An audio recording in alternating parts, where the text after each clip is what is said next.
այդ հավաքն էր, որ կարող էր որոշել մի քանի եպիսկոպոսի ճակատագիրը, թե այդուհանդերձ ինչպես Գևորգ Սրբազանինը կարող է դա որոշել նաև հենց Էջմիածնում։ Ժողովուրդ ջան, ես հասկանում եմ, որ դուք ամենքը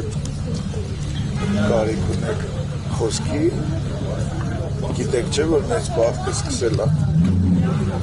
Ես ոչ կարողություն եմ մարդուն բոլորիդ, մեծ բախտ ես ժամանակահատվածը լավ գործածելու, արժանի կերպով դիմավորելու շրջանառությունը, գալիս եմ, ուղղակի չհարևանցեցի ժողովուրդը, լավ ուշ կարողություն ամենքից, խաղաղություն մեր մեծ տանը, ինչպես արդեն անդրադարձավ,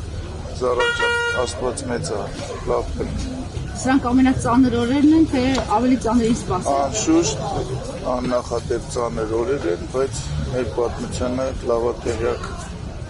անձինք բոլորն էլ գիտեն, որ մեր կյանքի մեջ շատ ավելի ծանր օրեր են եղել։ Որքան էլ պահքի շրջան է, այս փուլում, բարենորոգում, անվան տակ սկսած գործընթացը